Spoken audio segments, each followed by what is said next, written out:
গাছের জন্য বেশ কিছু সার আর গার্ডেন টুলস দরকার ছিল, কারণ এখন যেহেতু বেশ বৃষ্টি হচ্ছে, বৃষ্টির আগে যদি কিছু গাছ রিপোর্ট করা যায় বা নতুন করে বসানো যায়, সে গাছগুলো কিন্তু অনেক বেশি ঝোপালো আর সতেজ হবে।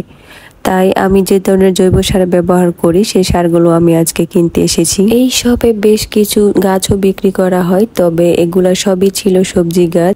আমি এমনিতেই দেখছিলাম যে এখান থেকে কোনো গাছ কালেক্ট করা যায় কিনা, তবে এখন আমার আপাতত কোনো রকম সবজি গাছের দরকার নেই।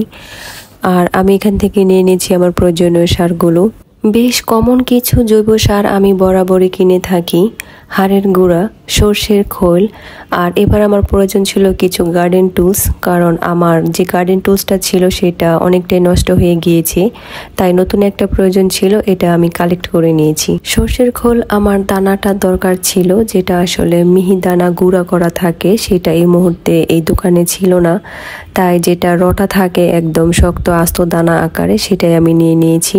ইনডোর প্ল্যান্টের জন্য কোকোপিট বেশ ভালো একটা মিডিয়া, তবে আমি বালি অনেক বেশি ইউজ করে থাকি যে কোনো গাছে। বৃষ্টির কারণে এবার আমি বালি কালেক্ট করতে পারিনি, তাই আমি কোকোপিট বেশি পরিমাণে নিয়ে নিয়েছি। কোকোপিটে দ্রুত পানি ও বাতাস চলাচল করতে পারে, ফলে গাছের শিকড় দ্রুত বাড়ে। গাছের শিকড় বাড়ার কারণে গাছও দ্রুত বাড়ে এবং গাছ বেশ হেলদি হয়ে থাকে। এই গার্ডেন টুলসটা আমার অনেক বেশি প্রয়োজন, আর আমরা যারা বাগান করে থাকি তারা কম বেশি এই ধরনের টুলস সবার কালেকশনে আছে। নিড়ানিতে কাঠের হ্যান্ডেল থাকার কারণে এই টুলসগুলা যখন ইউজ করা হয় তখন হাতে একদমই ব্যথা লাগে না, তাই এই ধরনের টুলস আমার খুবই পছন্দ। সর্ষের খোল আমি পরিমাণে বেশি কালেক্ট করে নিয়েছি, কারণ সর্ষের খোল আমি গাছে বেশি ইউজ করে থাকি। এই দানা সর্ষের খোল আমি পানিতে ভিজিয়ে রাখি সর্বোচ্চ 3 দিন, তারপর আমি এটা গাছের গোড়ায় দিয়ে দিই। গাছপালা সতেজ আর স্বাস্থ্যবান রাখার জন্য সর্ষের খোলের যে ভূমিকা, এটা নতুন করে বলার আর কিছু নেই।